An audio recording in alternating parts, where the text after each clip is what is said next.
Hello and welcome to Anthony Jacquin. I'm so delighted that you would come to Denmark and do this. Pleasure. First time in Denmark. I've really enjoyed it. Yeah, and I enjoy being with you. Good. So thank you for doing this interview. And first of all, can you tell us a little bit about yourself? Who are you? Well, I am a hypnotist, that's for sure. I've been doing hypnotherapy for over 20 years. I went full-time with that in 2001.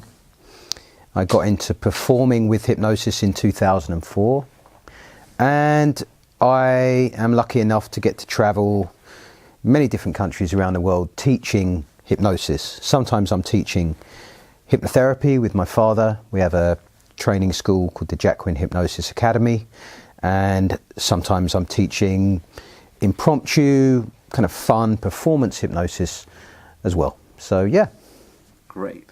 And why should anybody be interested in hypnosis, do you think? It's like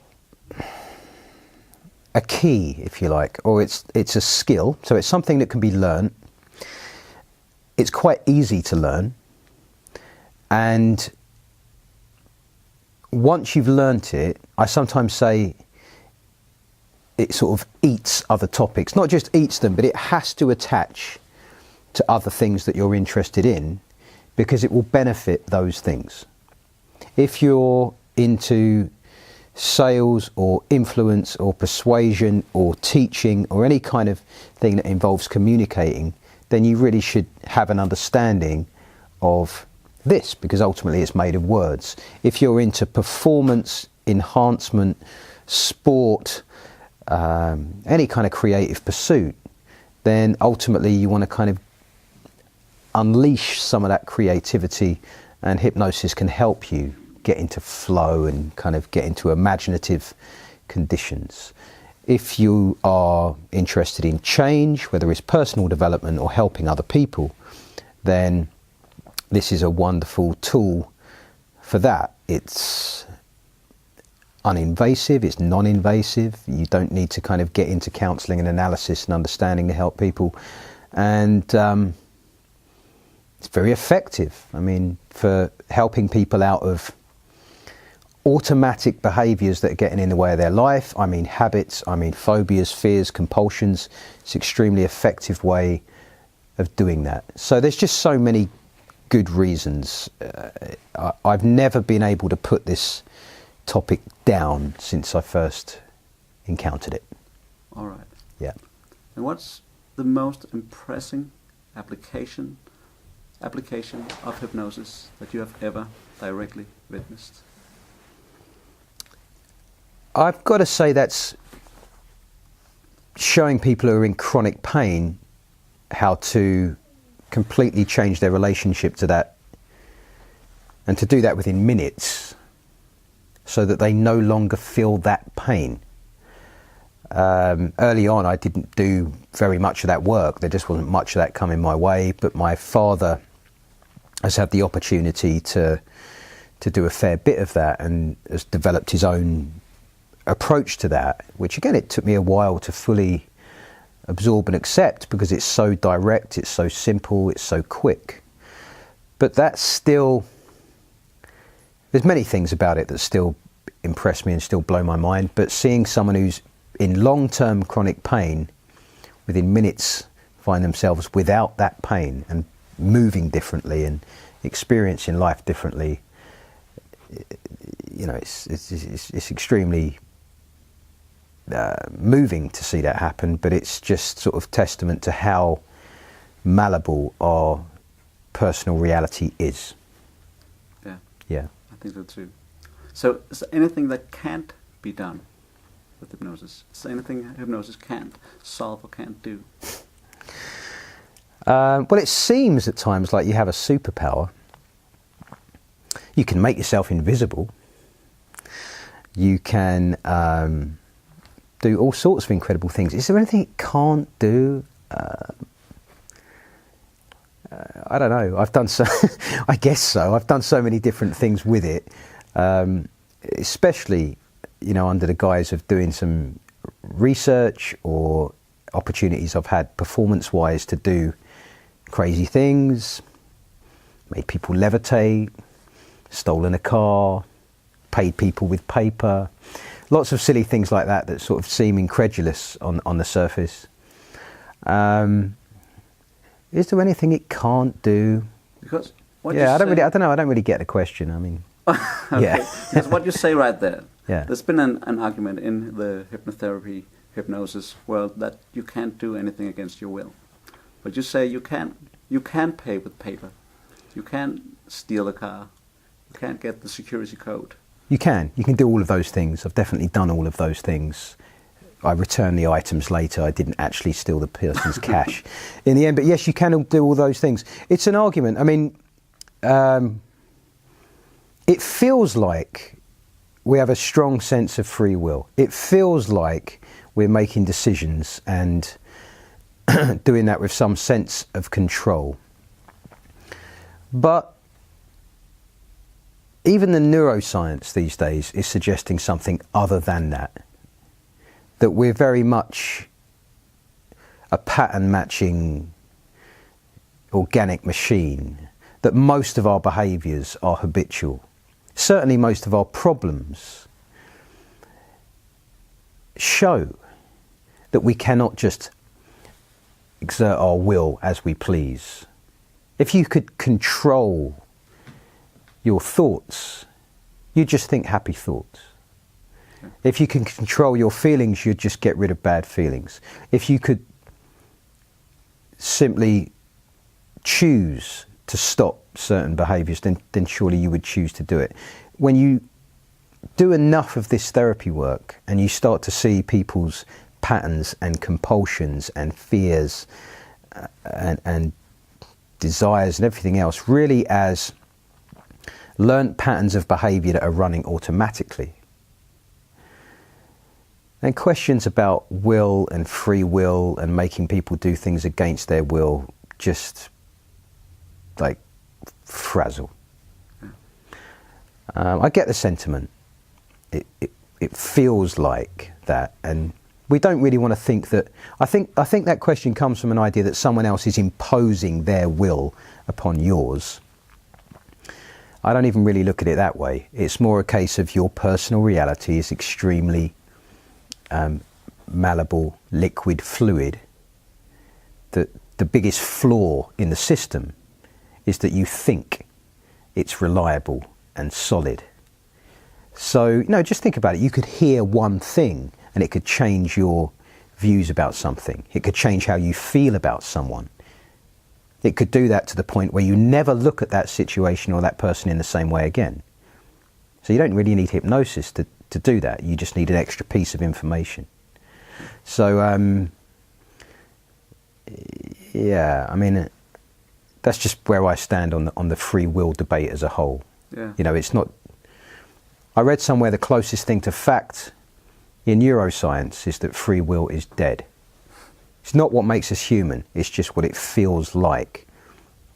That sense of control we have is also completely automatic, and it's completely variable, and it changes all day long, in different situations. And most of the, peak performance behaviours that people are sort of aspiring to, they're actually aspiring to automatically express excellence in art or sport or business. The trying to control everything kind of makes things rather rigid. So I don't know. I just feel like the free will debate, if you dig into some of the, not just philosophical, but the kind of psychological and neurological views about that, you'll see it's not as black and white as we imagine. And some people even suggest there's no one in there to have free will. But if you think about that stuff, you really will go crazy. Yeah, you will. That's what blows my mind. Yeah. But amongst academics, hypnosis academics and researchers, and amongst hypnosis therapists, there's been this debate: what is hypnosis? We've discussed what is free will. Yeah. No one knows if there is a free will. Yeah. What is hypnosis? What defines hypnosis, or how do you define hypnosis?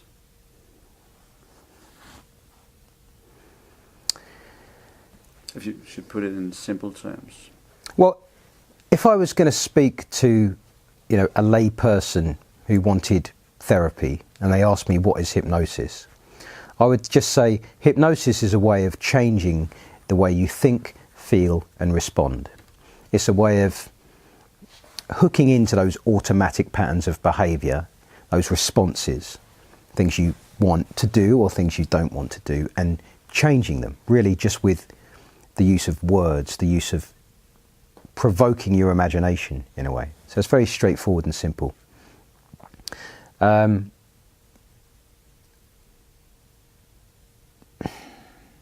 Theoretically, the way I look at hypnosis, and it touches on the last question, is that with regard to our behaviours, they're all kind of tagged with an accompanying sense of control or an accompanying sense that they are happening. So what hypnosis looks like in performance is that some hypnotist comes in and kind of takes away your sense of control and manages to provoke these and unleash these automatic responses from you. In therapy, often it's the opposite. The person already has an accompanying or a lack of a sense of control. And the hypnotist comes along and kind of changes things around. So you now feel like you have a sense of control. So for me, the defining characteristic of hypnosis, things that would, the thing that would define a behaviour as hypnotic or not, relate to this sort of sliding scale where we have a sense of control and doing on one end and a sense of things being automatic and happening on the other. I sometimes say my job as a hypnotist is to turn a doing into a happening. My job as a therapist sometimes is to create the illusion of control. Yeah. And do you have, do you want to experience that? Mm-hmm. You want to experience that fine line? Mm. Do you have any advice for people who want to experience it just as hypnosis, or someone who wants to try it for therapy? What to look out for? Sure. I would. My mantra these days is begin. So hypnosis is actually very simple to learn. It's also pretty straightforward to experience. It's worthwhile getting past some of the sort of bulkier misconceptions about it, that you're going to be asleep or you're not going to know what's going on or anything like that. It's got nothing to do with any of that.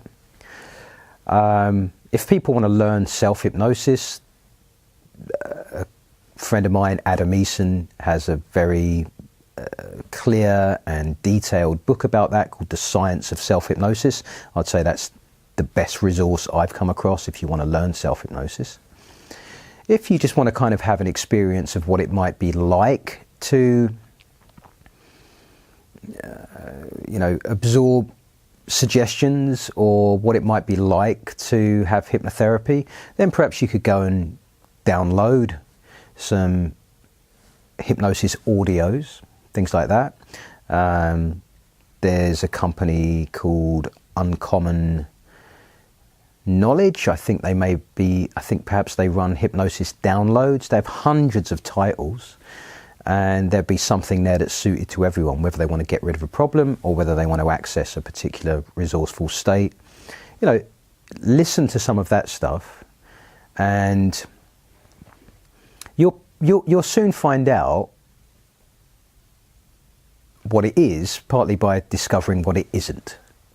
You are part of the process, despite the way performance hypnosis sometimes looks. You're part of the answer in therapy, even though it can look like you adopt quite a passive role. It's a collaborative, I don't want to say act because it's not an act, but it's a collaborative event that requires and engages your imagination. That's what's happening in life anyway. So hypnosis comes along and helps you change your internal dialogue, change your perspective with regard to the thoughts and the feelings that, you know, currently add up to being problematic or being useful. So it's really just like imagination games. And the point is, those imagination games, as simple as they are, can create quite out of the ordinary, profound experiences. Even things that seem silly, like not being able to lift your hand or not being able to say your name, things that seem kind of silly are actually quite profound experiences to have. And they point at something. They point toward the fact that your personal reality is extremely malleable, flexible, plastic, liquid. Yeah. Are there any dangers? Is there anything to look out for? You hear a lot of misconceptions. You can be trapped in trance. You can be forced to do something against your will. Is there anything to look out for? Are there any dangers? I guess it's important to trust the person that you're going to work with. It's important to ensure the credibility of your therapist, even if they're not a hypnotherapist. It's important to recognise that just because someone has taken a position of authority doesn't mean you have to do what they say. But things like being trapped in hypnosis or being given untoward suggestions and things like that, it's highly unlikely that's going to be an issue. I know people have fears about that kind of stuff. They're suddenly going to reveal a load of information about something and things like that. It's just highly unlikely to happen. I think it's a good thing to sort of have some personal insight into your own being, into your own mind, and not to just immediately hand that over to somebody else. There are, some people suffering certain sort of mental illnesses where perhaps hypnosis is not best suited, given that we're all playing around with your reality. But understand that, in the UK, the vast majority of hypnotherapists are just lay people who have studied hypnotherapy. Very few are actually doctors or dentists or psychiatrists. So, just point it toward what used to be called neurosis rather than psychosis, and you'll probably be okay. If you need more professional help or you're concerned about it, then go and see a doctor and find out, is it appropriate for me to have hypnotherapy? And but yeah, I mean, when you're performing as a hypnotist, there are certain health and safety considerations. Most of this is taken care of with common sense. Pretty straightforward. Have you ever done anything with hypnosis that you regret, or made any mistakes where you think? I've certainly made mistakes, There are times in therapy that, you kind of wish you'd serve people slightly better. Someone said something to me the other day that, if you could see some of your first clients again, now that you've got more experience, you're like, just come back. I'm much better at this now, that kind of thing, which, is a fair idea. But I've always done my best to turn up, be present, do a professional job. With regard to performance, of course, you can look back and realise that you made a mistake, or that you went too far, or things like that. But I don't really regret those things. I just try and adjust in the light of that. Yeah, no real regrets. No. Yeah. And there's been this mind-body connection discussion. Some on the one side, doctors giving medication, do this, eat this, get better. On the other side, this more hippie approach. Oh, you can just do like this. Do you see a bridge between them, and does hypnosis fit anywhere in there? Or how do you see hypnosis with this mind-body connection? Personally, I don't. This might sound a bit strange. I don't really make a distinction between mind and body. So it's not so much a bridge between mind and body. I don't make any distinction between the mind and the body.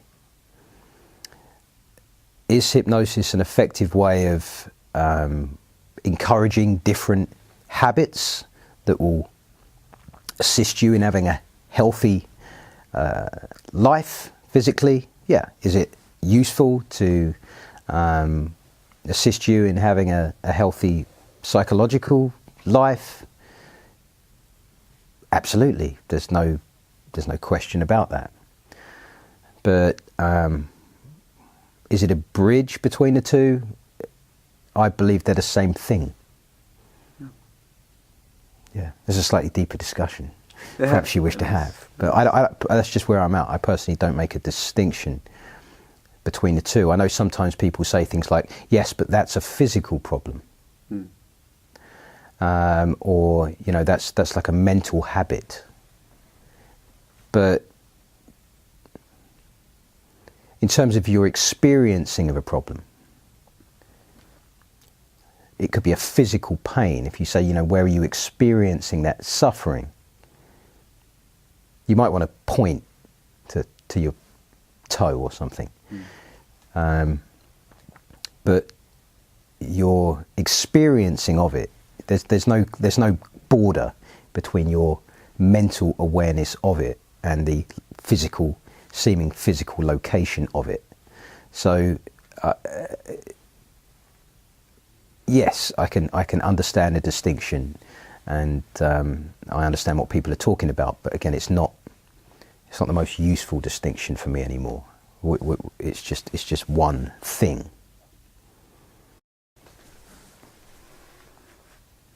We have asked other hypnotherapists, other people who were interested in this interview, to come up with questions. Okay. And one of these questions is, what do you do if people tell you that they can't visualize? What do I do if people say to me that they can't visualize? Well, it's a good question, because many of the techniques that people use in therapy have quite a strong visual component. You know, picture this, picture that, see yourself. I tend to say, imagine and get a sense of yourself. So if you say that, it kind of doesn't matter too much how people get a sense of themselves. So could you imagine this room if we move the piano over there? Most people just say, yeah. If you say, can you picture the piano over there, that kind of thing, then maybe the person will get concerned about it. But the vast majority of the time, if I'm just slightly more vague about it and just say, get a sense of yourself, that does the job. I also say things like, I'm going to ask you to imagine some things. You know, I might say to you, imagine blue. You might think of the sky. You might see the word in your head. You might be saying it yourself. You may just kind of get a sense of what that would be like. However you imagine that is fine. So it's not vital that people picture stuff. The other reason people kind of worry when they say they can't visualize, it's not just, I mean, there are apparently some people who it's just black. When they shut their eyes, it's just black. They never ever see a picture. I came across a website where these people sort of collected themselves together and were talking about that. Often they got into adulthood before they realised that other people are vividly picturing stuff. But aside from from those few people, and you can use another sense, aside from that, the main concern people have about not being able to visualize is actually that they feel they're not visualizing things vividly enough. It's not real as real. They can't see their face. And again, my experience using hypnosis, using self-hypnosis, is it just doesn't matter. There's some decent science showing that highly hypnotizable people do not have a special imagination. They're not imagining things more vividly than someone who's not so hypnotizable. So that gave me a lot of comfort as a subject. The way I'm imagining stuff is fine. If I said to you, picture a dog on that table, what kind of dog is it? Most people would just say, you know, it's a poodle or it's an Alsatian.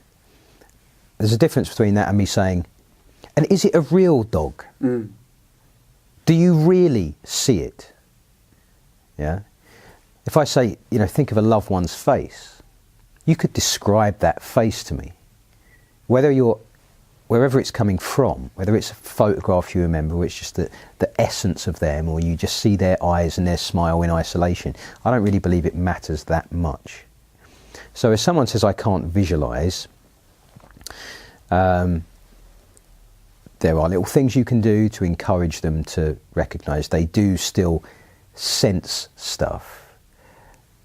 But I don't feel the need to try to turn them into a good visualizer. I might, if someone actually says that, then sure, I'm not going to say, see yourself, picture yourself, picture yourself. I just say, get a sense of yourself out there living life the way you want to live it. And I can engage their other senses. Notice the things that people are saying to you as they notice you're completely free of that.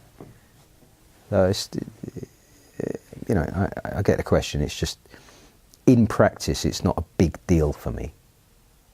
Yeah. And if people tell you, I don't think I can be hypnotized, or I was hypnotized once, but it didn't really feel like hypnosis, is there any way you would approach this? Is there any way if people ain't that hypnotizable, that you can make them better subjects, get them from high? There are ways that you can do that. You know, in therapy, very often, if someone's had an experience or at least an encounter with a hypnotist before, it could be a friend who was learning it at college, or it could be they went to see a hypnotherapist. Then, yeah, often enough, the person will have left that encounter thinking, I don't actually think I was hypnotized. And that's often because there was no evidence that they were hypnotized. They were asked to relax, they were asked to imagine some stuff, they were guided through a little visualization, but it just felt a bit like that. It just felt like I was just sitting with my eyes closed, I was just relaxing. So they may be highly responsive. It's just that nothing has been asked of them hypnotically. However, let's say that they, you know, it was a stronger encounter, or the hypnotist certainly had, you know, more chops and tested their work. Sometimes people think they've been to a stage show but they weren't chosen, or they went up on stage but then they were rejected. So they're kind of drawing a conclusion based on that I can't be hypnotized. Again, maybe just on that night, in that mood with that hypnotist, they just weren't quite up to par.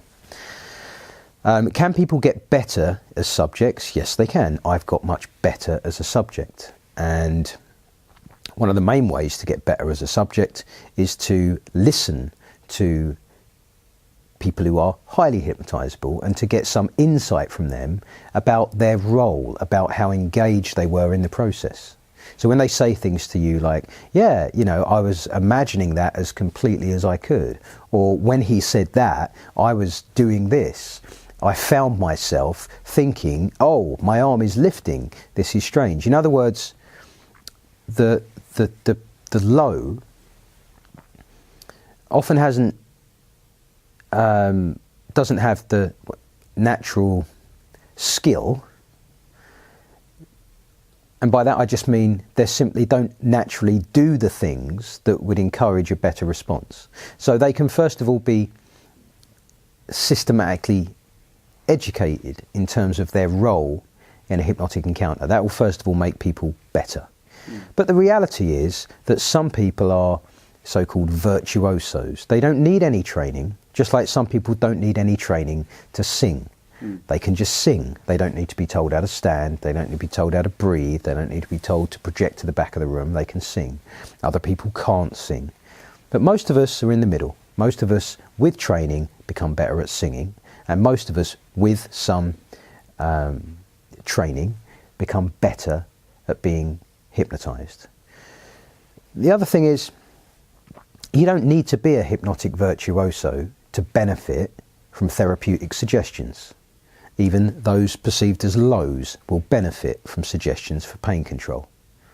So, you know, don't worry about it. You know, if you need a bit more training, you need a bit more training. But certainly I've become a much better subject, not just as time's gone on, but as my view of what hypnosis is, and more importantly, what my role is in this dance, essentially. That's kind of what it is.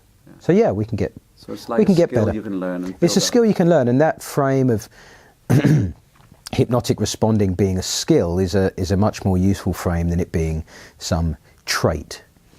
I know some people look at it as, you know, you need a special brain, or you need a special gene, or you need a special something, and I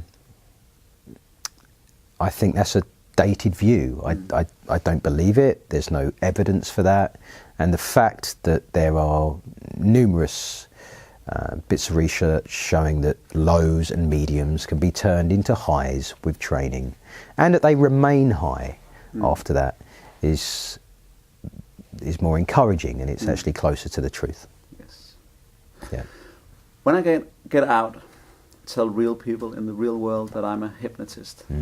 Some of them, they freak out or turn away. Why do you think some people fear hypnosis? I think it's because we value this sense of control so much, and we probably, just because of like some cultural suggestion, we think that we're giving up that control when we get hypnotized. Most people have heard the name Svengali, you know, as a sort of puppet master, you know, a kind of Simon Cowell controlling the world of pop music and stuff like that. Svengali is the name of a character in a book from the late 19th century called Trilby. And Svengali is the archetype of an evil hypnotist, in that he takes advantage of people who he has previously helped. That was the best-selling book in the whole of Europe in the 19th century. So this idea that the hypnotist, you've got to understand, nearly every family would have read this book. There wasn't the abundance of books available that there are now. This was the best-selling book of the 19th century. So personally, I think we're still feeling the repercussions of this. You know, our grandparents would have been told certain things about hypnotists and the fluence and the influence, and that image, that Svengali, that evil mind-controlling character, has been perpetuated in films and plays and literature. So I actually think we're still feeling the repercussions of this book, Trilby. However, just because someone says, doesn't mean they don't want to be hypnotized, doesn't mean they can't be hypnotized, and it actually isn't a barrier to either of those things. If anything, that little spike of emotion is our friend. There's nothing wrong with having a fear, especially if the fear is you can be hypnotized. It's not really a problem. I see what you mean. Yeah. We've got another question from another hypnotherapist who asks, do you see a role using hypnosis with coaching? Yes. Because hypnosis eats everything. hypnosis enhances everything.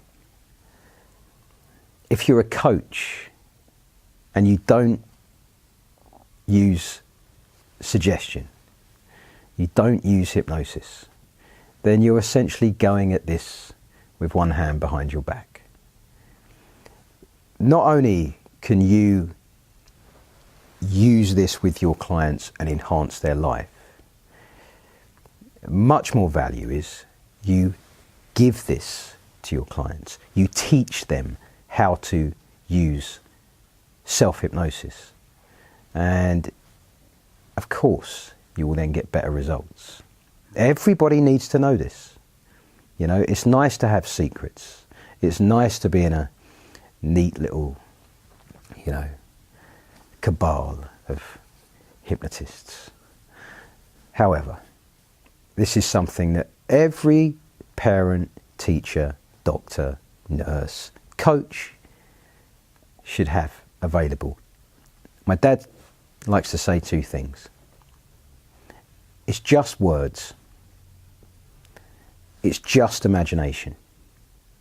And that's it. Why shouldn't they have access to this? Part of the reason people think it may be problematic is because of these associations with it being some weird state, trance state, special state that you go in and out of. Those ideas are lovely, romantic, poetic ideas, but they have no basis in science. So once we let go of that stuff and realise all of those things are just suggested effects, then they actually become useful again rather than a barrier.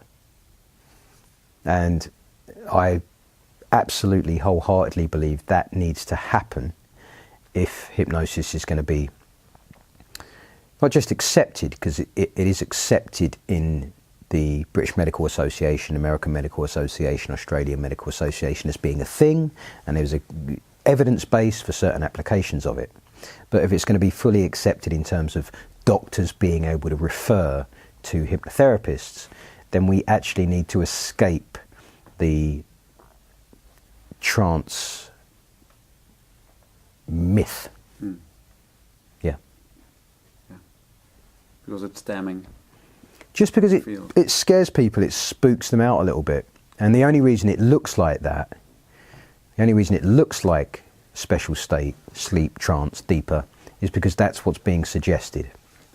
If you look at the social, psychological and the cognitive behavioural views of hypnosis, you'll see that you can just sidestep this stuff, or you can recognise it for what it is, a product of suggestion, as opposed to the process itself.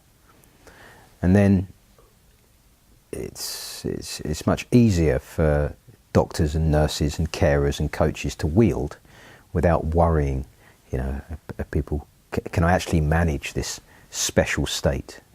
Yeah. So I just feel that really needs to, it's happening in that the dominant statist view has sort of lost its crown and is slipping further and further away, certainly in sort of the world of academics.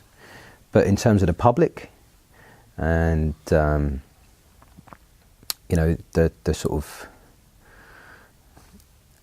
medical establishment who you know, only get like 20 minutes of this in their entire medical education career, you know, it's a thing and it can do this, but they never really study it, they never really look at the vast body of research that is being done.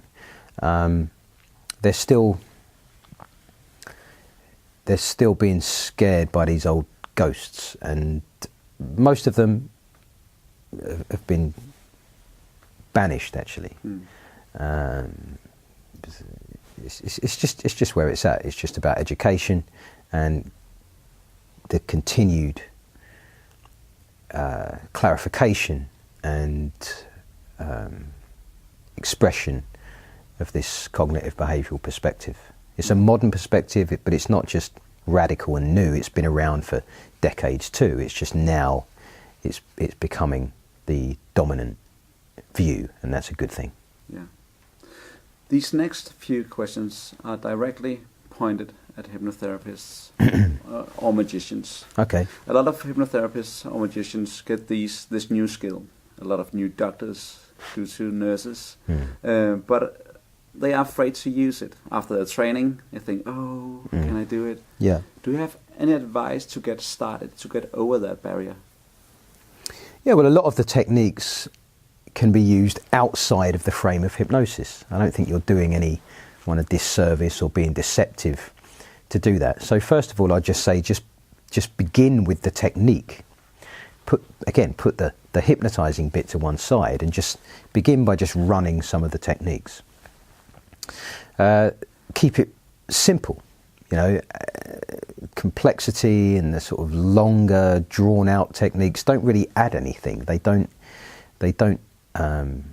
assist. They don't ensure that the person responds better. So keep it really clean. Keep it really simple, especially in those professions where you have some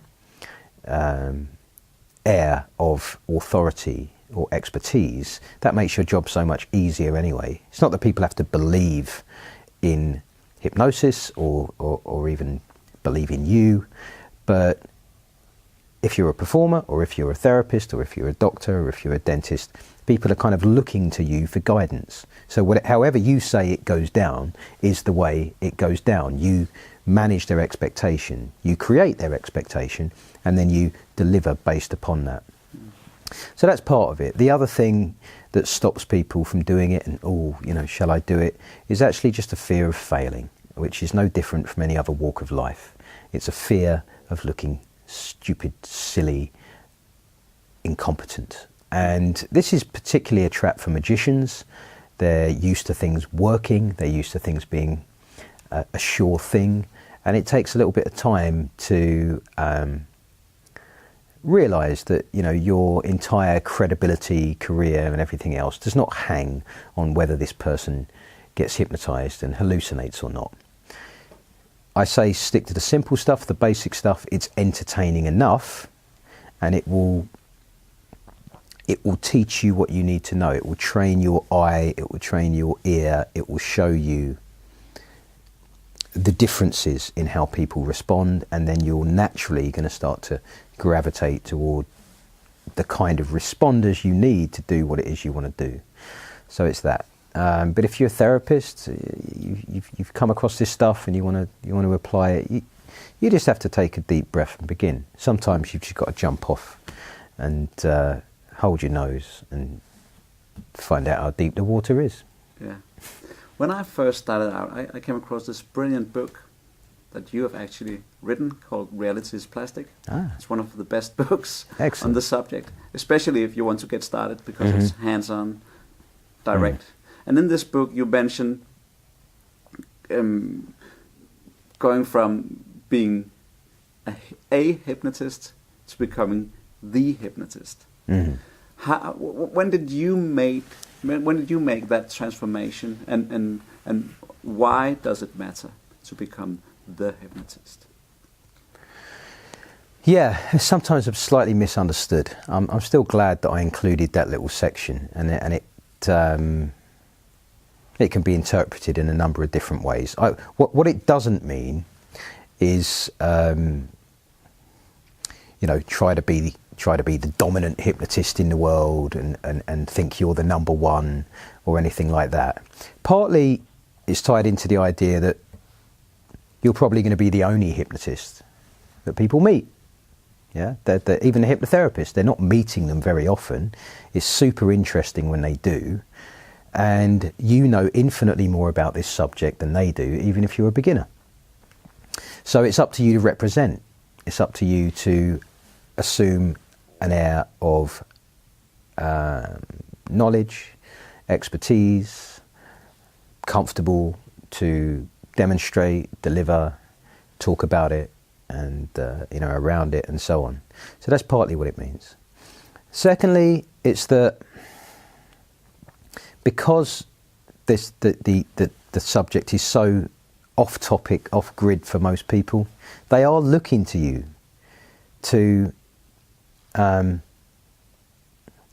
display this, it's not that they're looking to you, they're not really thinking about it. It's that if you display this, if you can keep your doubts to yourself, then it gives people a great sense of comfort to know that you seem to know what you're doing, and that precision is important to you, and the details are important to you. So it's a way of kind of communicating that you're in control. People find it much easier to give up control if they feel that you have a sense of control. Yeah, I don't mean being an authoritarian, overbearing, controlling Svengali. I just mean someone who is relaxed, someone who is grounded, someone who is comfortable, someone who can have flexibility in what they're doing. So there's that. So I don't know why I sort of picked that up pretty early on. The first few hypnotherapy sessions I did, like most other people, I had a few sheets of paper with some scripts and some words on it. It was like, just close your eyes and lay down there, and don't open your eyes. And I'd sort of read as confidently as I could from these pieces of paper. But even then I managed to kind of get results. And part of that was just being congruent with the idea that this is a thing, this is a real thing, and I can do this, and you can do this too. So there was that. And we all adopt different masks and outfits and roles as we go through life. At first, of course, it feels a bit like faking it. It's just the way it is, and I think that's why sometimes friends and family struggle to accept you as the hypnotist. But they can be as easily hypnotized as anybody else. You just have to stay with it and encourage them to engage. So it's an important concept. Represent, hold your line, display some confidence, and it makes it much easier for your clients or your subjects on stage to relax, knowing they're in safe hands. That's really what it's about. Yeah. Right. All right. I've got a question from a magician who asks, how can magic improve hypnosis, and how can hypnosis improve magic? It's a good question. Hypnosis is the real magic. There's no illusion here. It is what it is. You can change people's reality. You can appear to have superpowers. There's just so much you can do. So how can it improve it? Well, I think a distinction I often talk about is drawn from a wonderful book written by a magician and hypnotist called Maximum Entertainment. I'm sure you've heard of that. And he says, look, whatever you're doing, whether you're doing a magic trick, some special mental feat, or you're hypnotizing, it's going to be received by the public, by your audience, in one of three ways. The first is a puzzle, which basically means if I knew the secret, I would be able to do that. Puzzles can be fun, interesting, but they're rarely like mind-blowing. The second is a trick. A trick suggests skill is involved. If I knew how to do it, I probably still wouldn't be able to do it. Well done. I mean, there's nothing worse as a magician than saying, wow, that must have taken you ages to learn how to do that. It's like, fuck. Yeah, I do have a life. And the third category, which is where we all hope to be, and what we all sort of hope that we're doing, is an extraordinary moment. We're hoping. And that, I know, because I know so many magicians, that it's not about the material. It's rarely about the material. It's about the delivery. So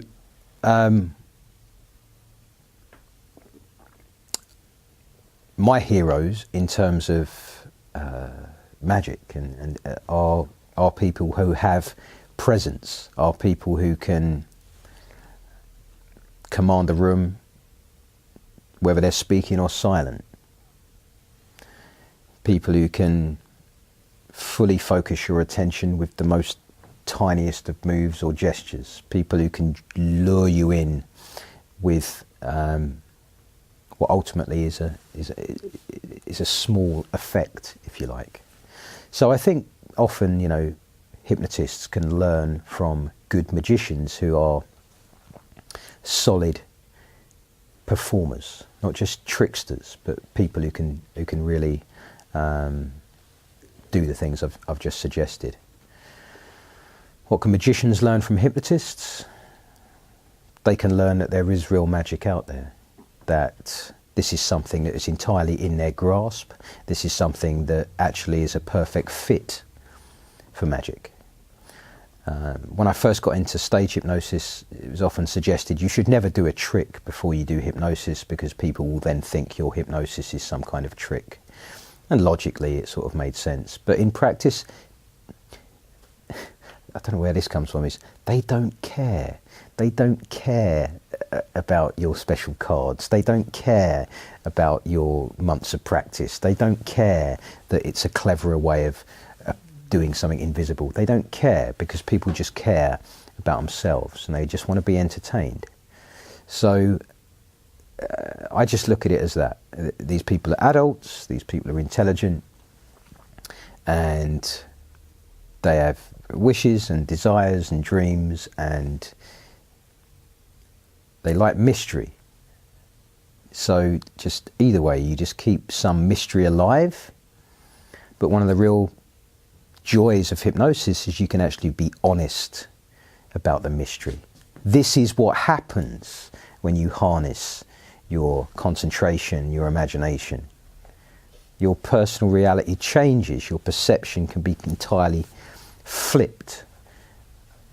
And that can be done in minutes, and it can be done and give you an experience that you will be talking about 20 years from now, an experience that you will never quite be able to sum up. So magic, mentalism, hypnosis, it doesn't really matter. It's just about whose hands is it in, and have they given enough attention to how this is going to be received. And if they focus on that, then they soon see it's actually close to irrelevant what the material is. And ultimately the bigger context is normally entertaining people. And if you can entertain people and give them extraordinary moments, then for a moment they forget, and they stop trying to work it out, and they stop trying to see how skilled you are. They're just it's a little blissful moment of just, it sounds a bit cheesy, but it's kind of a moment where everything just falls away for a second. It's childlike almost, and we can do that. But at no point make the mistake of thinking that it's you. This is always a collaborative event. Yeah. Sure. So if people want to learn more about you, if people want to read more about you, learn more about you, what you do, where can they go? Okay, well, I have a personal website with a lot of information on that covers how you can access me for hypnotherapy. I also provide a lot of one-to-one mentoring for both therapists and performers. My website is just my name, anthonyjacquin.com. And you can check out the Jacquin Hypnosis Academy.com. That's the training school that I run with my father, Freddie Jacquin. We have a wonderful technique that we released in the last 6 months called the arrowtechnique.com. You'll find that. It will help you help others deal with chronic pain. You don't need to be a hypnotherapist to learn this stuff. This is something that anyone can get their head around. It's very simple. I'm on Facebook. You can find me on there. I'm very accessible if you have questions about this stuff. I love talking about my favourite topic, so just hit me with an email, inquiries@anthonyjacquin.com, and we'll go from there. Yeah. And I'll include links to all of these web pages down below this video. And I would definitely recommend your book, reality is plastic. Yeah, reality Everyone, is. Yeah, sure, reality is. Slightest interest in hypnosis. Yeah, and thank you for translating it into Danish. I'm now very pleased to say Reality is Plastic is available in French, Italian, Brazilian Portuguese, and Danish. And there's a few other languages in the pipeline. If you're not on Audible yet, then you could become a member of Audible. You could get my book for free, and then you can decide whether you want to stay subscribed to Audible. So yeah. Cheers, Michael. Thank you so much. Thank you very much. Thank you. Cheers. Yeah. Cheers.